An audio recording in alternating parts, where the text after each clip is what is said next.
Hey, Raina. Hi, Meg. How's it going? Oh, really great because I got a pear martini in my hand. My gosh. I was downstairs and I said, I got to stop saying that what you make is my favorite because they've all been my favorite. I mean, I'm not going to lie. Poor both of us. Well, no, it really is. My liver might die by the end of this cocktail book. See, I'm fine because I don't get it every day. I could if I wanted to, but I just get to pop over here. Try this one. Yeah. Okay. Last week was a chocolate raspberry martini, and I said that was my favorite, but then you gave me this pear. And I am a sucker for a pear martini. Oh, I love it. Yeah. And I had a little gathering at my house and with some of my friends who help introduced me to the book series that this cocktail book is based after, as you know. And I made everyone try drinks, and we didn't even get through half the cocktails in the book. I had a ball. I was at the table mixing all these drinks. Yeah. I had the system going. Oh, yeah, you were solid. I liked it. Yeah. I liked it. So if anybody needs a mixologist. Yeah, Meg's becoming one now. Apparently, I can just add that. Yes. So yeah, but but when my book comes out, you guys, it's a pear martini that's in it, and it's so fucking bomb. It's my new addiction. We're gonna double fist it today, which I feel like we need it. Yeah, because of what you're about to do to me. Yeah. So hey, Raina. Hey, Meg. How's it going? I could be better. I did message you today, and I said, the date that this one's going to air is 6/6. So prepare thyself. And that's I don't. And she like said, it. I already hate you. Yeah, I'm not a fan. I don't like the demon ones. No, who said demon? Who mentioned a demon? Okay, it's the exorcisms. Multiple demons, not a demon. Oh, God. Fuck. All right. Well, apparently you have the joke today. I do. This was written into us by C. Harsty 666. It's actually my friend Krista, but it's fine. I love it. Put the 666 after it. Okay. Did you hear about the lady who tried to cut off that guy's wiener but missed and cut his leg instead? No. They could only charge her with a missed a wiener. Okay, you said it was stupid. That's a good one. That is the perfect. I said it was a silly one. Okay, but that's the perfect combination of missed a wiener. It's dad joke, but dirty joke. It's the right pace, because that's where I think I struggle sometimes. Is some of the dirty jokes or bad jokes are too bad. Too bad. I was looking for a bunch of jokes today. I was making notes because it's been taking us a while to get a joke if we don't get them ahead of time. And gosh, some of the jokes out there are real. Some of them, I mean, I was cackling, but I was like, you can't say this. Can't say it. I can't say this. I hope there's no children that listen to this podcast. I mean, it also makes me uncomfortable knowing how many people who work at my children's school who sometimes listen to this and the things that come out of my mouth. But I'd rather people know the real me than that's actually not true, because at school I am a very different you are person. a very different person.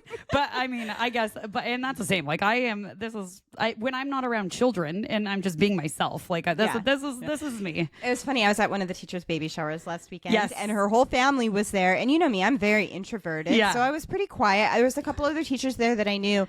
And I guess I was joining in on the conversation with my face. Weird, Meg. You had resting bitch face? That doesn't sound like you. The lady of honor's younger brother was there, very extroverted. Yeah. And like me. I guess I made a face when we were kind of all talking, and he goes, "You haven't said a word, but I like you." It's because it was your inner Jessifer was coming my out. old Jessifer. That was it.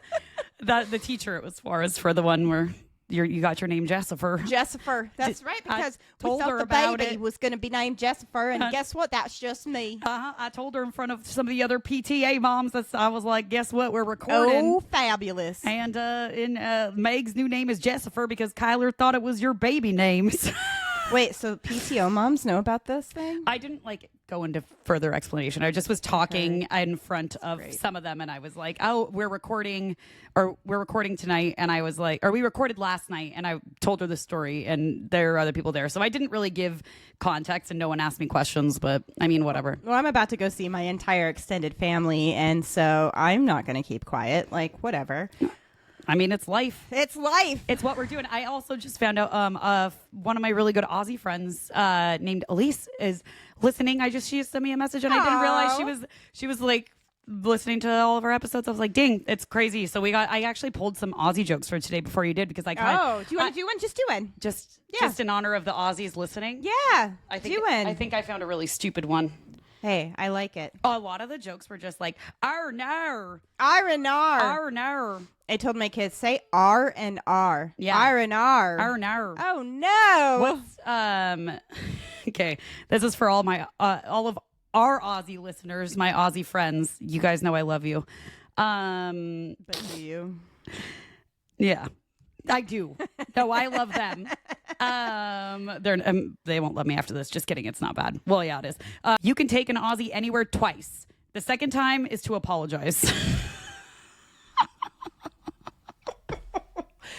Okay. This is more for the male side that I know. My girlfriends are pretty good, but the guys over there are a little out of control. Are they? Just smidge. Are they? I think we've heard some stories. I don't know what you're talking about. So Boo Boo just brought us donuts, so he finally got the hint. Yeah, he got us our Krispy Kremes. This is now twice he's gotten them, so. Thank you for the donuts. Yes. All right. Yes, we better get on with it. Yep. Hello and welcome to Lunatic Soup, the podcast where we go into all things wild, weird, and unknown. We're your hosts, Meg. And I'm Raina, ready to brew up some lunatic soup. Let's go. All right. Oh. So, today, the day of our Lord. We're double fisting. No, we got to go cider. Oh, right. What's wrong with you? So many things. You're trying to, it's because you already have a drink in your hand. That's what it is. So now I'm like, oh, that looks great. Okay. So, we just saw this, yesterday, the day before? Just first of all, today in the day of our Lord. You got it? You got it? And now that I think about it, our off-air joke would have really been perfect. But that was why Nope, that off-air joke was true. That was meant for off-air. Oh, no, it will never see the light of day. But it's because I Googled jokes that would relate to the topic, and that's where it came from, if that makes sense. If you think about it. Got it. Mm-hmm. Got it. Anyways. So, their wonderful Shillings posted that they have a new seasonal cider, and it is so freaking cute. I'm holding it up to the camera if you're watching on the YouTubes. It is a bear coming out of hibernation, and it's Shillings Seasonal Strawberry Rube Awakening. Freaking adorable. The play on words is just, they do such a good job with the funny, fun things. I mean, I drink Shillings because I truly love the taste. Same. But I also drink Shillings because they have the most freaking cute cans. Like the last one was the Yeti, the Diabolical. I know. Oh my gosh. And then it was the Moscow Mule one that they were like, it's a kick in the pants. Like, it's just a funny. So read this saying. This was good. You read it earlier.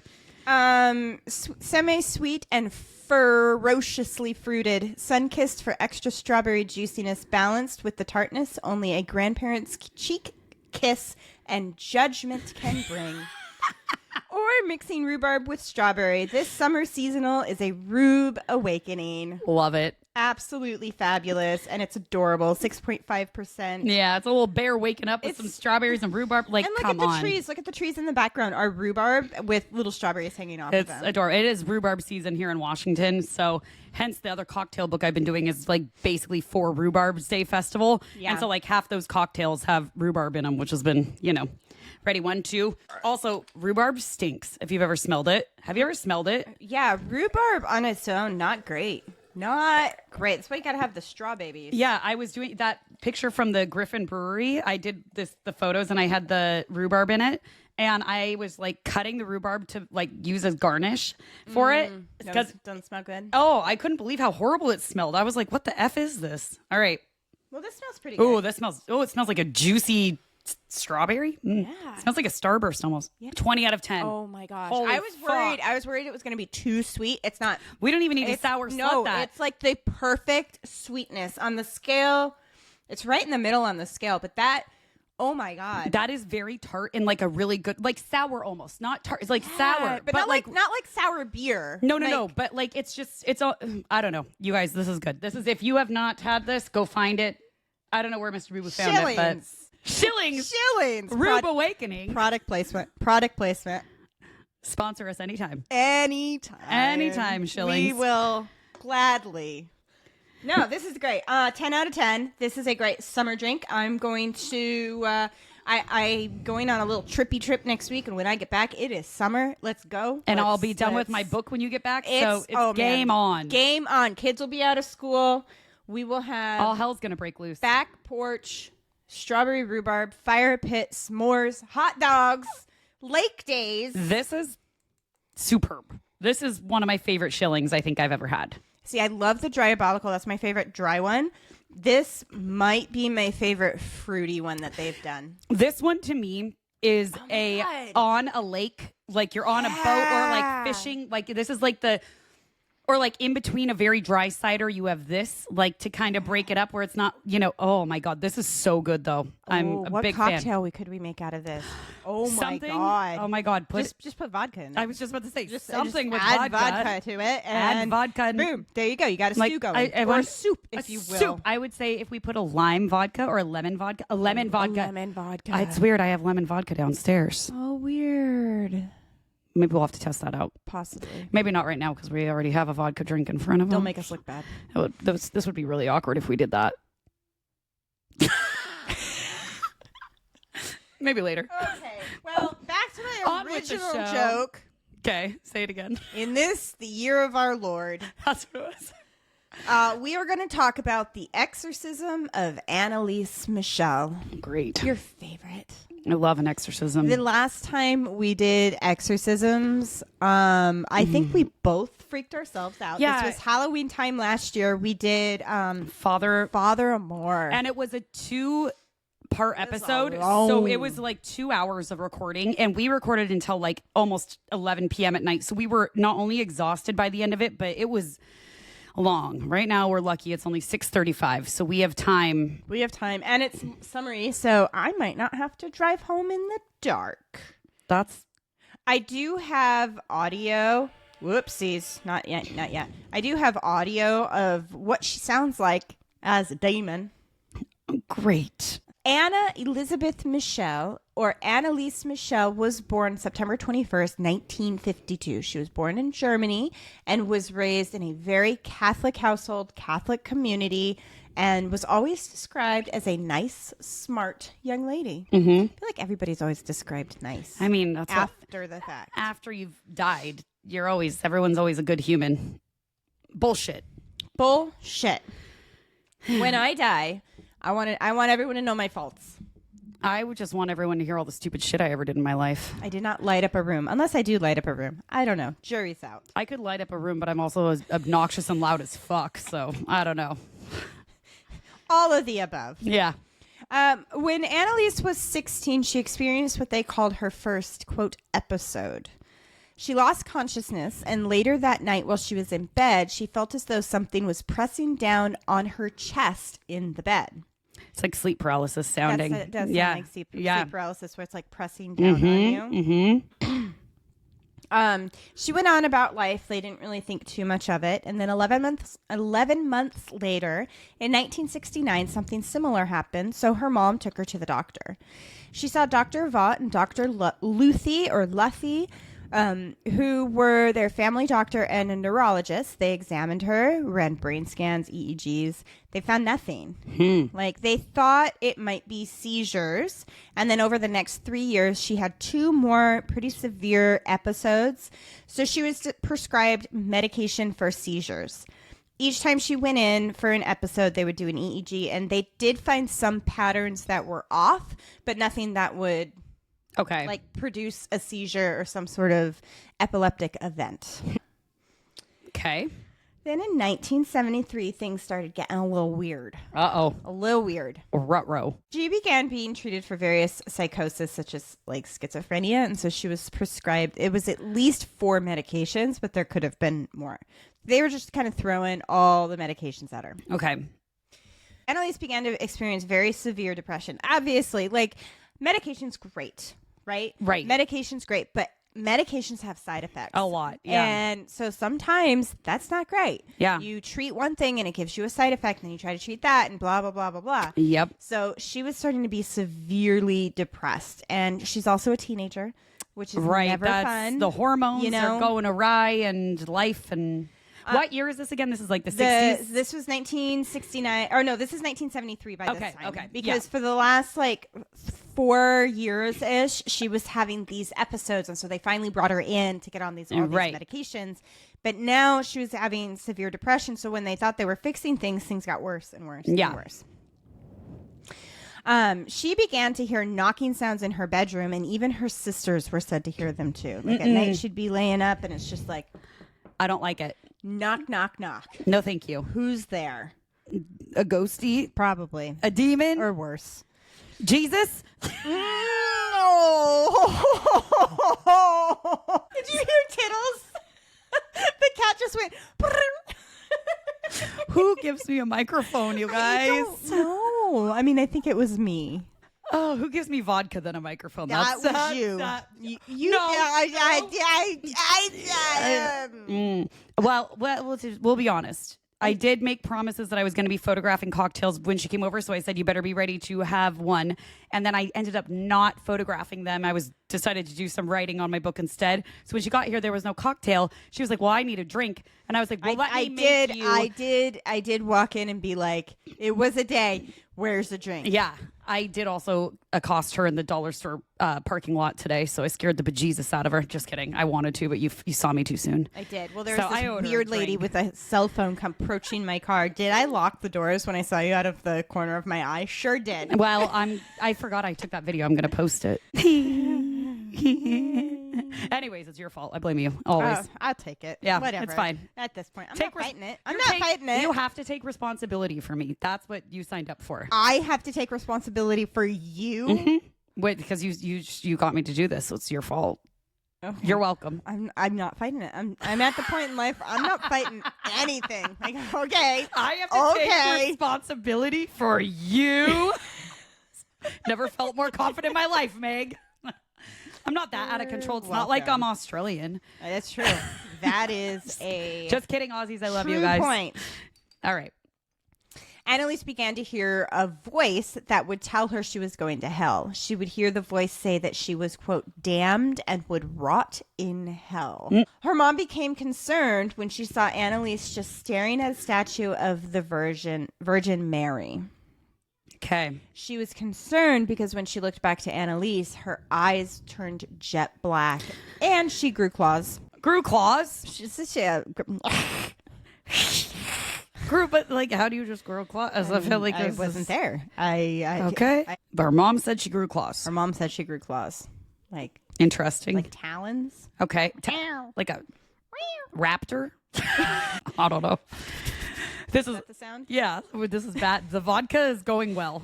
She drinks the whiskey drink. She drinks the vodka drink. Yeah. You and Tex were singing that downstairs. I was dying. I was like, what else did you guys? Oh, you guys. She drinks the lager drink. She drinks the cider drink. Why did you guys quote that? I was like, Jesus. Oh, I mean, we quoted a few things and you had no idea. One was Seinfeld. It was Seinfeld, yeah. There was another one. I don't remember what it was. It's all the time. When you guys are around each other, they are like the same person half the time. They know the stupid same TV shit and they say dumb shit. And I'm sitting there. I'm like, God damn it. It's not our fault. We grew up cultured. I wasn't allowed to watch those things.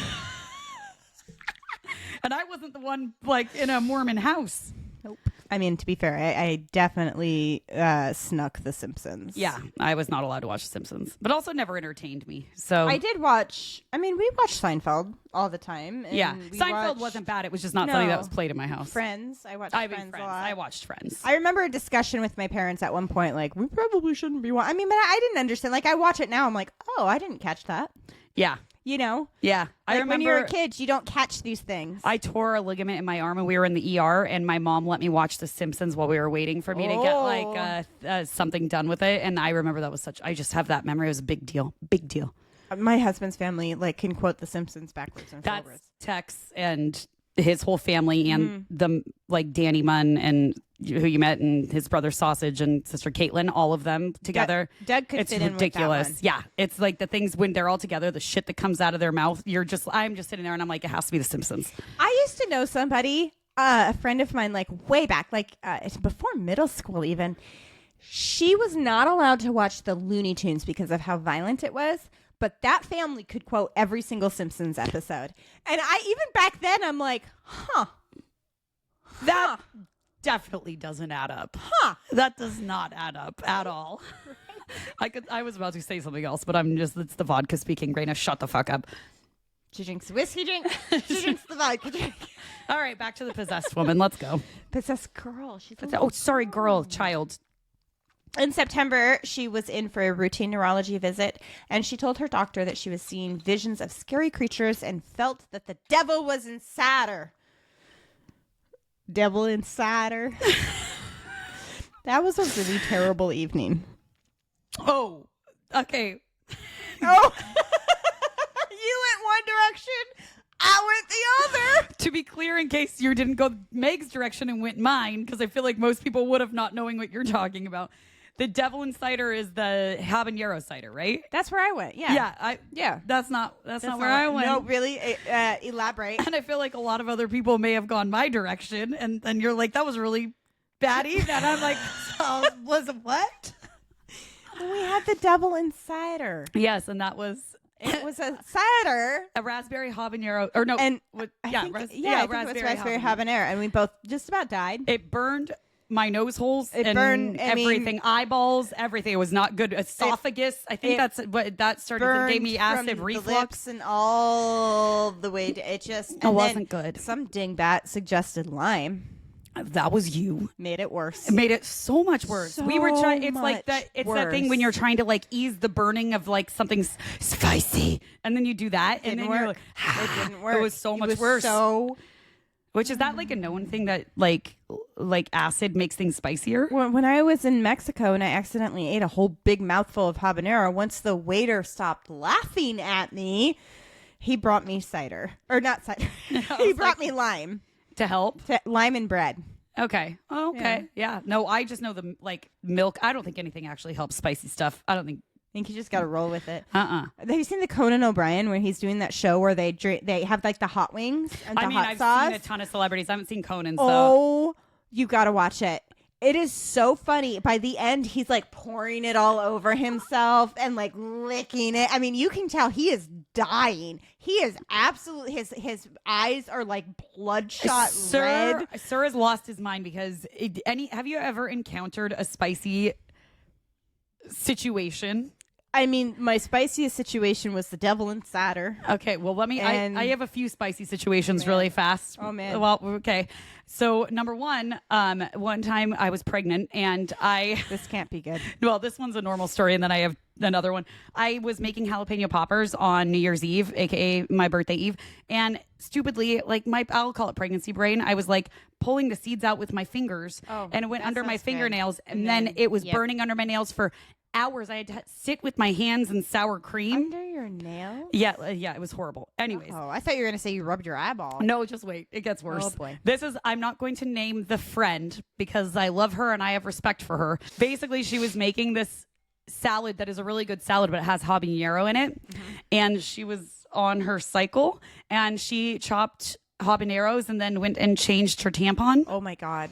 And I also know another person who a similar situation happened to, one that I'm related to, and I had to call the one friend to tell the other person who I know how to help the situation. I don't think you helped that situation. There's no helping that situation. Sit in a cold bathtub? Like, I don't know at this point. Pretty sure yogurt was used or something. I don't know. Oh, my God. Told you it terrible. Was bad. That sounds terrible. I know. I think I'd rather rub it in my eyeball. No, 1,000%. Anneliese, so she was talking to the doctor, scary creatures. She said the devil was inside of her. Mm-hmm. She said she would regularly there's that fucking word again. Regularly. Good job, you did it. Regularly. I did it fast. Do it with a Scottish accent. Regularly. Even better. You sound like your daughter, like Olive, when you do that. She used to say instead of blue, it was blue. Yeah. See? So cute. So cute. She would regularly smell what she described as burnt feces, and other people would smell it too. I have a question. I was about to ask the same thing. How do you know what that smells like? I am not sure in the habit of burning turds. Same. The only thing... Oh, you know. No, I don't know. The only thing that my husband grew up on a dairy farm. So I feel like because you would have piles of like shit, but that's like compost, but I don't know, like... But do you light it on fire? But I feel like I've heard of people using shit as like a fire starter. Do you know how the word shit came to be? No, but I'd love to know. Okay, so they used to transport manure as cargo on boats, right? And it's flammable, so it would catch fire and the boats would burn down. Yeah. So they used to write on the batches of manure, store high in transit. Store it at the top of the boat so that the whole boat wouldn't go down. Shit. So it's not really a bad word then. No, store high in transit. Wow. Right? Fucking, I just learned something. Just learned something. All right, next time I say shit and my mom yells at me, I'm going to be, Mom, do you actually know what that means? Store high in transit. That's what I said. So the ships don't burn down. Damn. That is safety first. Safety first. But so I did know that shit is flammable. So I got that part right. My only thought was, if they were in like a farming area is what I was going to say. Maybe that's how they know what shit smelled like, burning shit. I guess if you're having a... I don't, or maybe it's the combination of burnt and shit. I don't know. That's the very specific... Don't want to find out. No, I don't want to know either. No. At this time, her mother described these things that were happening to the doctors as well to kind of be like, yeah, these things are happening. It's not just her perception. Like we're experiencing this too. We're experiencing this along with her. I can see when she's seeing things or hearing things. Dr. Luthi said that he advised her to consult a Jesuit. So a Jesuit's like a religious official. In interviews later on, Dr. Luthi denied this. I hope so. Okay. But that's what she said the doctors told her to do. Interesting. I hope a doctor doesn't be like, go find a priest. They can save you. No. But unless he was a man of religion, then maybe he did say it. They probably are, but I feel like if you are a man of science, especially like a psychologist, psychotherapist, that's like very neurologist, you wouldn't say, but you need to go find a Jesuit. But maybe you would, and then you would deny it. I mean, you would for sure deny it if that's something I feel like that adds up that if he denied it, because that's like something, I mean, who knows? Or maybe she made it up, but I don't know. Yeah, but that's what the family did. And they found a priest named Father Alt. In November 1973, Mrs. Michel brought Anneliese to a Freudian psychologist. I'm not a fan. Not a fan either. Not like I hear Freud and what? Makes me think small man syndrome. Yeah. Like it gives me all the yuckies. If you were to listen to Taylor Swift's music, she has a song called The Smallest Man Who Ever Lived on her new album. Really? And I feel like you would love it because it talks about, it's like. I probably would. It's really good. You know a lot of men who are those. Ooh. So a Freudian psychologist. What could go wrong? A lot. I think a lot. A lot. I'm going with a lot. The psychologist diagnosed Anneliese as being neurotic and possibly had epilepsy. Another neurologist definitively diagnosed her with epileptic patterns and adjusted her medications to treat the epilepsy. So now she's on all sorts of medications, and she's around 20 at this point. By July 1975, Anneliese's behavior was getting very strange, even more strange from before. She would not sleep and would stay up all night praying fervently and loudly. She began eating spiders and flies and licking her own urine off the floor. No! Oh, God, why? Don't. Oh, dear God. She's obviously having a psychotic break. Yeah. But they are not... They at this point, they're not getting the help that they need, so she doesn't know what to do. She doesn't know what to do. People aren't actually trying... Jesus. And this is a different point in time. She's in a very, very religious part of the world. There's not a lot of mental health...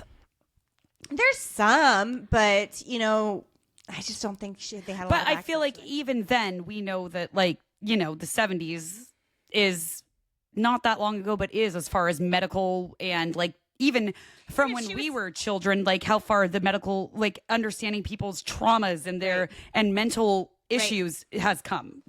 It's... Right. I feel like if Anneliese were alive today, she would have had much better care. Oh, 1,000%. But much better. We also know what sleep deprivation does to people, and that can make you literally insane. And especially if she did grow up very religious and she's freaking out. What is going on? So I'm going to stay up and pray because that's the only thing I know how to do that could possibly fix this. You know what I mean? Thinking that she's going to, or she's being possessed.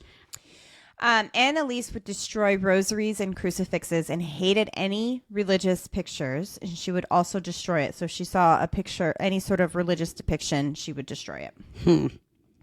It was said that she became incredibly intolerant to anything to do with Christianity. Okay. Her family said that she had superhuman strength, and her mother said that she would throw her sister around as if she were a rag doll. Yikes. Ouch. Yeah. Michelle visited San Damiano with a family, which is a place, with a family friend who would visit Christian, who would like go on Christian pilgrimages. Okay. And so that's what they did. She took her with her. Her friend concluded that she was suffering from demonic possession because she was unable to walk past a crucifix and had refused to drink the water of a Christian holy spring. Okay. Anneliese was with this friend, and she told her, her name was Frau Hein. Frau Hein? Frau. You have no idea what I just referenced. Sure the fuck don't. No idea. Like, one of the best movies ever, Young Frankenstein. Frau Blucher, which means horse butcher, and the horse is going. Nope, didn't know it. But also, when you say Would one you of like the best some water? movies ever, you call every one movie Ovaltine. No, thank you. Ovaltine. Yep. The fuck? Well, why? It's my favorite Halloween movie. No. I have a few. You know what? If I like it, it's my favorite. I can tell. That's okay. If I like something, it's my favorite. And I feel like that is allowed. Yeah. Because I think that is I can fair. have whatever the fuck I want. So I can say, so you can say whenever, or this is one of my favorite movies, but you just have to know that I'm not going to know which specific favorite. You've never seen Young Frankenstein? No, I did when I was younger, like way younger, but like not I don't remember. I mean, sure, I'll watch it with you, I guess. Okay, Frau Hein confirmed that she was unable to enter the shrine. She approached it with the greatest hesitation, then said that the soil burned like fire and she simply could not stand it. She then walked around the shrine in a wide arc and tried to approach it from the back. She looked at the people who were kneeling in the area surrounding the little garden, and it seemed to her that while praying, they were gnashing their teeth. She got as far as the edge of the little garden, but then had to turn back. Coming from the front again, she had to avert her glance from the picture of Christ in the chapel of the house. She made it several times to the garden, but could not get past it. She also noted that she could no longer look at medals or pictures of saints. They sparkled so immensely that she could not stand it. And this was a quote from Father Alt, from the friend Frau Hein. Interesting. So she couldn't do any of it. Does it seem like the friend believed what was happening? It seems like the friend was like a family friend, like an auntie of sorts, and she was trying to bring her on this pilgrimage, and that was the experience that they had. Yeah, but she believed that she was experiencing. Yeah, the friend was like, I think she's possessed. Well, obviously, and you said because this was like in the area where it was a common. I don't think they had the accents. I found out. Can you remember that my ear holes are in your ear? Like when you scream, it goes right into my donut. So I found out some interesting things. What? In my family history. Oh, Jesus Christ. So I always knew that I had family in like West Virginia, like in the Appalachian Mountains. And so I was talking to my aunt, and the person that I'm actually named after, I thought it was the other side of the family for some reason. It was not. The person that I'm named after was born and raised in West Virginia. West Virginia, Mountain Mama, take me home, country roads. Kenny Loggins? You don't know? Kenny Rogers? Kenny Rogers? What did I say? Country roads? Saxophone guy? No. Kenny G? No, that's Kenny G. No, that's the saxophone guy. Yeah, that's the saxophone guy. Kenny Rogers. That one? John Denver. Samsonite. I was way off. If you know, you know. It's close enough. Any hoodles. So the person that I'm named after, born and raised in West Virginia. Yeah. Used to call family all the time and tell them all about the Bigfoot and like creatures and stuff like that. The family actually went on to like study UFOs, like like I have family, not my direct line, but like she had nieces and nephews who are ufologists. That's pretty fucking cool. Yeah. But I mean, if you're named after him, I feel like it's fitting. That's where it comes from. It comes from somewhere. It's in my blood. Tis in your blood. We actually need to talk about if I get up to like my family's property in Canada this year, up to Polton Bay, what I'm gonna do to try and track a Bigfoot up there. Big feet. I got to put a trail cam up.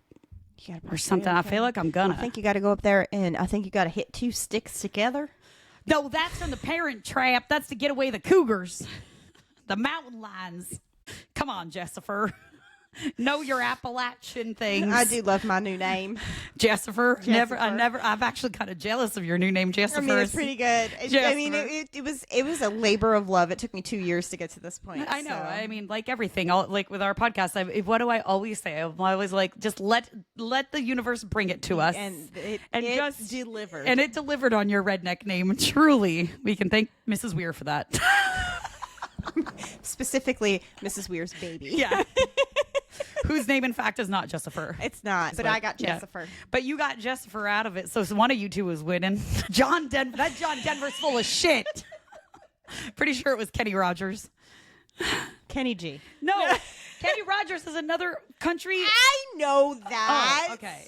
Oh man, this is great. Who let us do this? Us. Mr. Boo Boo will blame him. Yep, always. Her mother said that she witnessed a stigmata on her daughter.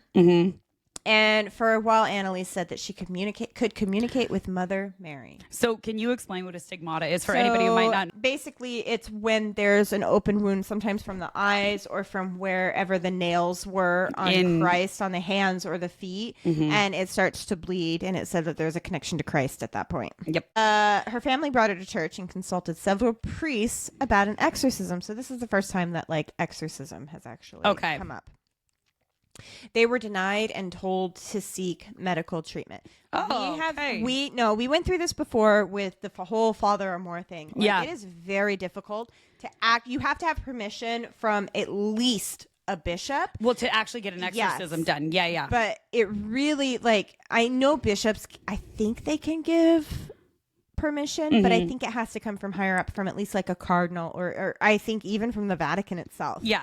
Like there has to be a very specific criteria for an exorcism. Right. And we actually watched a bunch of interviews of priests going into the process. And the first thing they do is they seek medical treatment. Now, priests will admit that somebody can be having a mental health crisis alongside of a possession. It is they say that it is possible.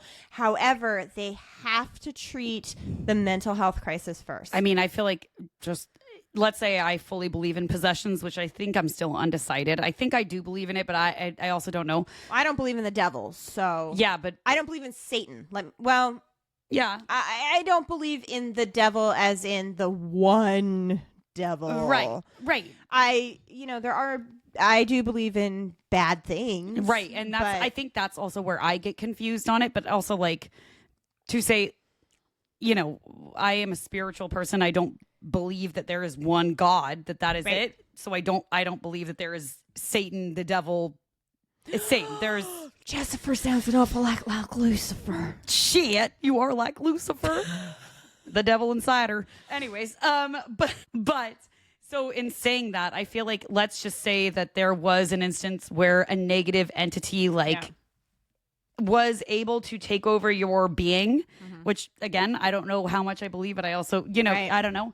I feel like no matter what, it does cause you to have mental health issues with that, if that was a thing. So maybe they could go hand in hand. Well, just think, how could it not? Like when you're literally seeing things, then when you are your conscious self, or maybe if you're having a mental health episode, you are more susceptible, to negative energies at that point. But you already that's like fact. That's like energy. Proven that like attracts like. So when you are in a negative headspace, which is like depression, all of that, it's easier attracted to you. And that's like science, not like spiritual shit. But then I guess you have to believe in all the other stuff for that to be accurate. But it's the science. It's the science behind it. But anyways, point of the story is that I do feel like, you think if it's keeping her up for days, she's not sleeping. Yeah. That right there is a recipe for a mental health. Yeah. No matter what, mental health is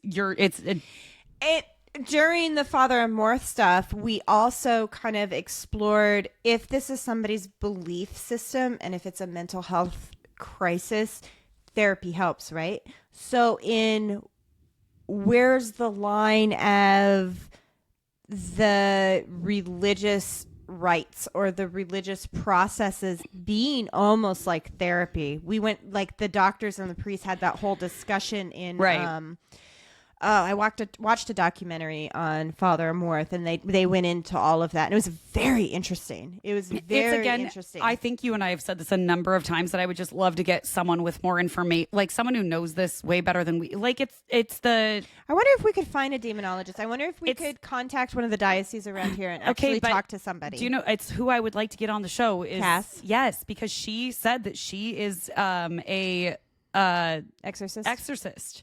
She literally said that to me because she told me that I had some bad shit in my house and like. But I think I'd want to talk to somebody from like the official church. 1,000%. I would like to do both because she is also she's a medium, and I know that she is a medium who knows what the hell she's doing because the shit that she said to me was very accurate. I mean, she linked us, and we didn't even know each other. Exactly, and she linked. I mean, she said stuff about my stuff that no one could ever know, and same with me. She knows what she's doing, and so I would love to get her. Like, she has the crossover.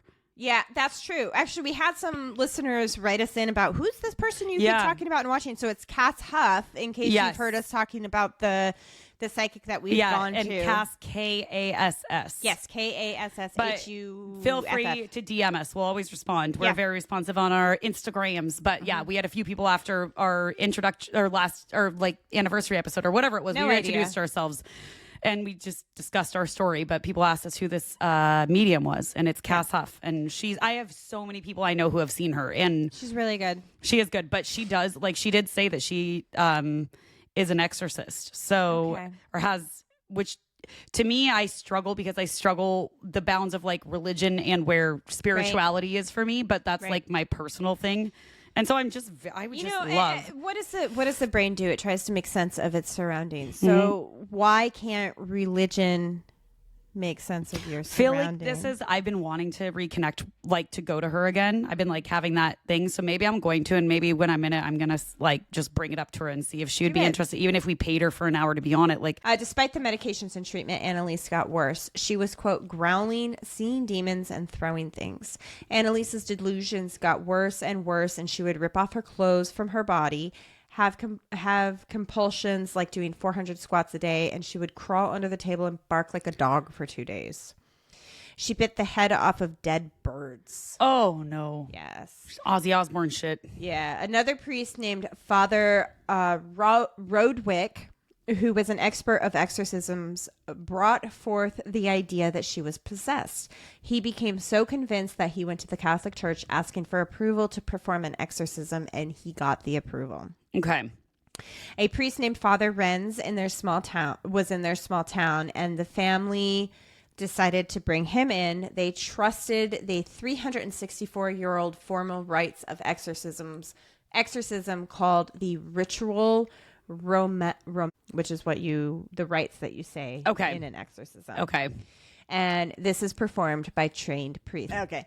If you want to learn more about exorcisms, go back to our October of last year. We go all into it in our Father Amorth episodes. There's 2 episodes, I believe. Mm-hmm. It was double. It was at this point that her parents stopped consulting with doctors and relied solely on church and exorcism rites. And this was in September of 1975. That's when the first exorcism was performed. And they were carried out secretly from a bedroom in her parents' house. Okay. Anneliese would have healthy, lucid moments in between these exorcisms, and she would say, or she wrote down, "I am nothing. Everything about me is vanity. What should I do? I have to improve.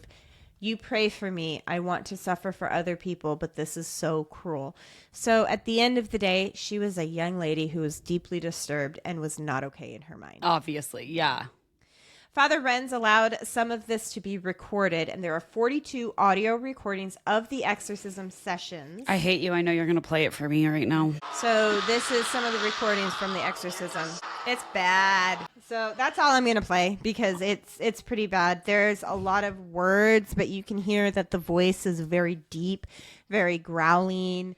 Like guttural. Like, how do you even make that? Like, I don't think a young lady could make those sounds naturally. I listened to most of them. They are disturbing. Okay. They are disturbing to say the least. Those are convincing in some respect. Well, the voice is so fragmented and wild and guttural, and this is the 1970s. Right. You couldn't really monkey with things that much. I don't think you could really monkey with things that like right now, like in the Father and More one, when we listen to that, like that, I think could be easily anything can be done nowadays in the anything can be done now. But back in 1970, what was it, 75? 1975. That was wild. And there's some more where she's actually speaking, and that voice is not the voice of a 20-year-old. Yeah. Ugh. That's disturbing. Beyond. So she's growling. Her voice is fragmented. The being inside her screamed and talked about not leaving until Anneliese had, quote, croaked. When Father Renz asked the demon what its name was, she or it said, "My name is Judas, Nero, Cain, and Hitler. But that is only 5 of us." The priest asked who was the 6th, and the answer was, "We lied about him." After some prodding, Anneliese named Fleischmann as one of her demons. And Valentin Fleischmann was a priest in the 1500s who was kicked out of the church because he was not a good guy. Like, so bad that he was kicked out of the Catholic Church. Yeah. Father Alt was in the room during these exorcism sessions and was shocked to hear about Fleischmann. He's a very unknown priest within the Catholic Church. He said there was no way Anneliese would have known about him. During the exorcisms, there were moments where it was Anneliese and not the demon. And during these moments, she would say things like she was dying to atone for the wayward youth of the day and the apostate priests of the modern church. So in her lucid mind, she almost feels like she is this Christ figure who's paying for the sins of others. Wow. That's a lot of pressure for a young lady. Yeah. And a conversation was recorded with the demons, and they would argue with each other. The demons argued with each other, with Hitler saying, "People are stupid as pigs. They think it's all over after death. It goes on." And Judas saying Hitler was nothing but a big mouth who had no real say in hell. I mean, that part I can probably agree with. Wow. Yeah. Wow. Some of the signs. So when they went to the Catholic Church, and they were talking to a priest in this article that I was reading, and he was talking about the signs that they look for in someone who is possessed. And Anneliese had all of these signs. There's an aversion to all things sacred, knowledge of hidden things, possessing an unknown physical strength, and the last sign is epileptic-like movements. Yeah. In May of 1976, Anneliese was only getting worse. She had broken bones and ripped tendons in her knees from constantly kneeling to pray. She began banging her head against the wall and biting herself, as well as others, to try to harm them. Her family felt that they had no other choice but to tie her up to prevent her from harming herself or others. Anneliese began to refuse to eat. She said that she was not permitted to. Jesus. She was roughly 80 pounds at the time, but men could not restrain her due to her strength. Okay, that says a lot, though. Like, that says... And these are big German men. Yeah. Like, these are... Like, yeah. I want to do a German accent, but I don't know the... Franz and Franz! Why did I go the same way? I was about to say Hans. I am Hans. Hans and Franz, and we are here to, quote... pump you up. Do you know what I'm talking about? I do know that one. I know that one. Pump you up. That's scary, though. That's really scary. Terrifying. Like those are the parts that like I said, I would love to get someone in and inquire. I mean, you do hear about this like unhuman strength that you can't fake. By June, the church sent another priest to perform another exorcism session, and she would only say, "Please, absolution." The next morning, the family went to her room to check on her, and she had passed away.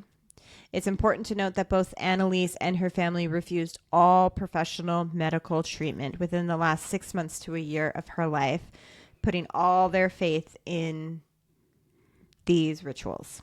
Fuck. The official cause of death was starvation, and she was 23 years old. This was after 67 exorcisms were performed on her, and this is all in less than a year. She weighed approximately 68 pounds at the time of death. Oh my God. 23-year-old woman. After her death, Mr. and Mrs. Michel, Father Renz, and Father Alt were charged with negligent homicide, and the case was sent to trial in 1978. Doctors stated that Anneliese could have been saved even a week before her death if she had received medical attention. Mm-hmm. In the defense, they submitted eyewitness testimony and also submitted the recordings of as evidence of possession. This is the only case of exorcism that has ever gone to trial. Wow. The priests were questioned, and both told the court that they remained convinced that the woman was possessed and that her death finally freed her. It was said the jury never seemed to take the possession excuse seriously. The defense tried to keep religion out of it and keep it focused on non-religious standpoints. They said that Anneliese was permitted to deny medical treatment and that it was her right, which is true. Which is true. True to an extent. They said she denied tranquilizing, force feeding, and electroshock therapy. A family friend recalled a moment in 1976 before Anneliese died when she was visiting, and Anneliese, quote, begged on her knees not to suggest medical attention. Father R. Alt did look into medical help, even had a doctor by the name of Richard Roth come to the house. However, when Dr. Roth was questioned, he said he came to the house out of scientific curiosity and not as a physician. When he visited, Dr. Roth said Anneliese didn't have any external injuries. However, Dr. Renz reported that she had several bruises, swollen cheeks, and black eyes. And when you see a picture of her, it's pretty horrific. Like, by black eyes, it means like bags under her eyes. I mean, she hadn't slept. I mean, it's one of those things where, you know, I come from those noises convinced me that something was going on. But no matter what, to deny any kind of medical attention that's insanity. That's literally your, like, you can have your religious beliefs and ideas. Yeah. But you have to pull out all the stuff. Pull it out from every angle, not just one, for it to be. And oh. They let religious people come into hospitals. Oh yeah. Like, they could have done this in a hospital setting, 100%. Yep. The court frustratingly did not take into consideration a lot of the facts, like her pupils were usually dilated and the abscess of ulcers on her body, which is something that was common during starvation. Mm-hmm. So those things were not present, and they didn't take that into consideration. Okay. Prosecution argued that Anneliese had epilepsy and psychosis and said that the parents and two priests were liable for failing to act to save her life. Mm-hmm. They honed in on the priests and found them and from the conclusion of two experts found that Father Alt had signs of schizophrenia. They argued that the medications that Anneliese was on did suppress the seizures, but it could have caused delusional psychosis that could be associated with epilepsy. Okay. They argued that by having exorcism, that just played into the fantasy and caused even more psychosis, which I can see that angle. Oh, 1,000%. Yeah. But it was recorded that between exorcisms, she had periods of normal behavior. So the prosecution was saying that the psychosis was brought on by the epileptic drugs, but Anneliese was having these wild visions and fits before the drugs were introduced. So there's a lot of back and forth going on. Yeah. Here. The priests were defended by church-paid lawyers, and Mr. and Mrs. Michel were defended by Germany's top lawyer, Richard Schmidt-Leichner, who had also defended numerous persons in Nazi war crimes. He stated during the trial that exorcism was not only legal in Germany, but also that the German Constitution protects citizens in unrestricted exercise of religious beliefs. The court ruled in favor of the prosecution, so they were found guilty of negligent homicide. Mr. and Mrs. Michel, Father Renz, and Father Alt got 6 months in prison. The priests were suspended from their positions of the church for 3 years, and all of them were responsible for the court costs. The court said, quote, Anneliese was unable to make decisions for herself and should have been forced to submit to medical care, which I do agree with. I agree with that too. 2 years after her death, the family requested permission to have her body exhumed. And they said that due to the trial, she was not given a proper burial, and the coffin was, quote, cheap and not what her parents wanted. That was the official reason given on paper. But in truth, the parents were told by a nun that she had a vision that Anneliese was still intact in the grave, and her parents were worried that she had not been freed in death and was still held captive by the devil. Jesus. Mm-hmm.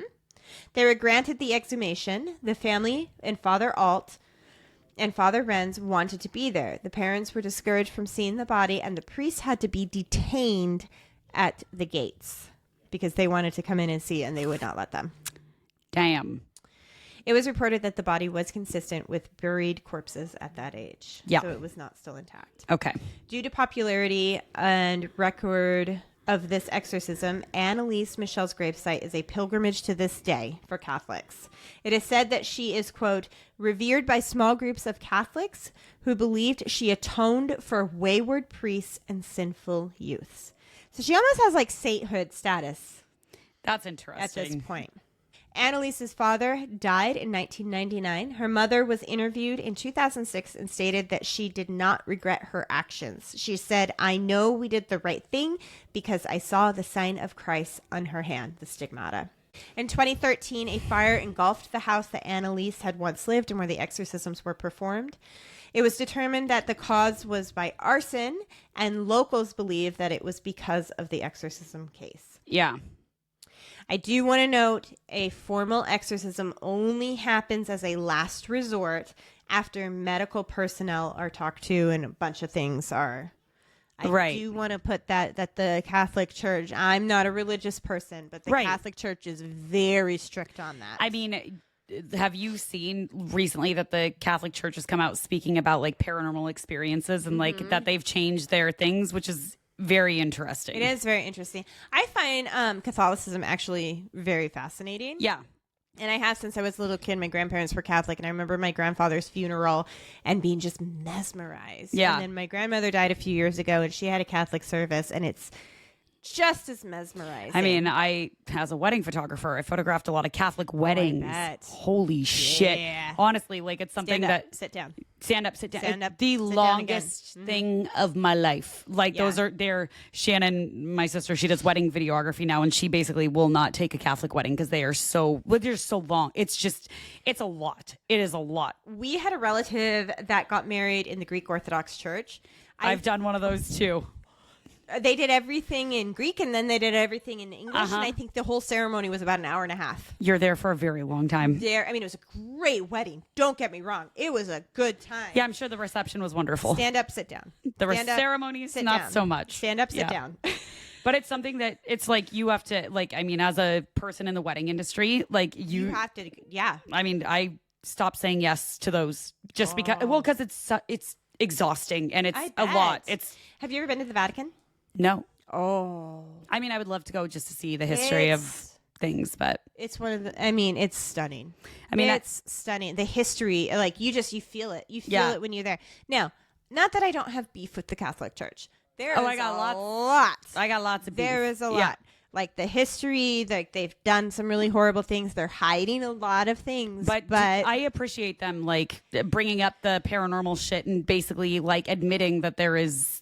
And I think a lot of, not all the priests, but I have seen a lot of interviews with some of the priests who talk about like, no, we need to go through a process. We need to take mental health into consideration. Like, I mean, this case, I feel like, let's just say that they're, because the sound she was making, some of the things are very compelling in a way. Right. However, it's to an extent. Yeah. But when you go to the Vatican in St. Peter's Basilica, it's the most... I've never seen a place like that in my entire life. Yeah, I would love to see it. It's so grand and so like ornate. Yeah. And they have the popes are in glass coffins dressed up like Santa. I love that for them. I got pictures. Do you? Uh-huh. Just like that. Whose hand was it? Whose finger was it? Judas or something? Judas? John the Baptist. That's John the Baptist. That's who it was. John the Baptist. I have a picture of his finger. His nub is his bone. A little finger. And then they have Christ's footprints. That sounds legit.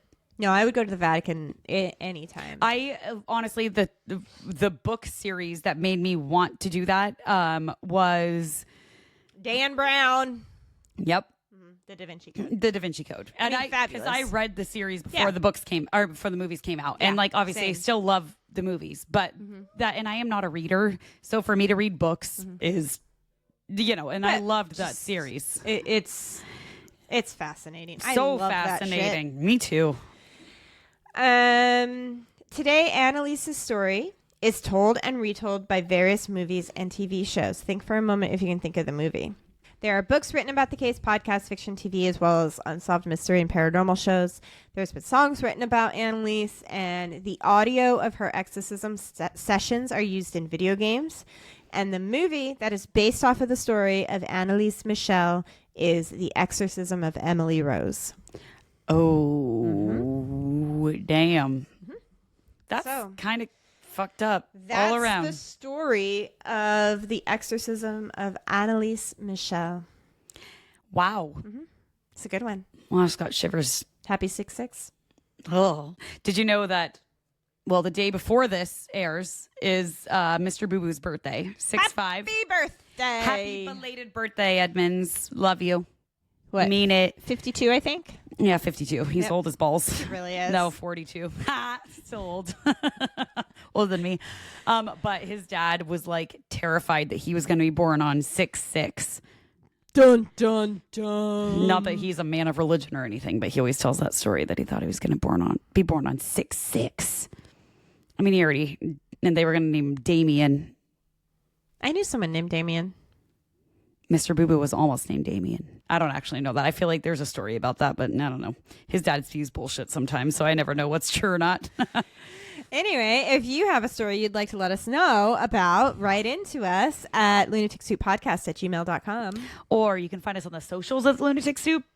Anything, podcast on anything? On anything. Watch our YouTubes. Okay, we say this all the time, but you guys, what we really need right now are the jokes. We need jokes. This is we have gone through our things. Please, for the love of God. DM us jokes. Email us jokes. You hear. Comment us jokes. You guys hear our jokes. At this point, they don't need to be paranormal. And also, we can stop doing jokes if we end up running out of them. It honestly was one of those things when we started the podcast. The first episode, Meg surprised me with a joke without me realizing it. And we kind of just stuck with it. We've done a joke ever since. And so it's been a fun thing. And I also like the jokes. I think it's fun. I think it's fun. But so if you guys have any joke, give us your best joke, please. Joke. Even if it's wildly inappropriate, I mean, at least it would make us laugh. Yeah. We're very non-judgmental. Oh, if you haven't figured that out by now. It might not air, but it'll at least give us a giggle. Give us a giggle. But please send the jokes are really what we need right now. Yes, please send us jokes for paranormal experiences. And remember, on July 20th, we're going to be at the Haunted Farmers Market in Tacoma, Washington, gathering up your paranormal stories for an episode. So come and see us. Come and see us, or go on our socials and you can sign up. Instagram profile has on our bio has the sign up. Go do that, and also go get yourself some of this Schilling's Strawberry Rube Awakening, because this is fucking delightful so cute stuff. Seriously, so cute. Go get some of that, and remember, in this crazy world, it's good to be a lunatic. Bye.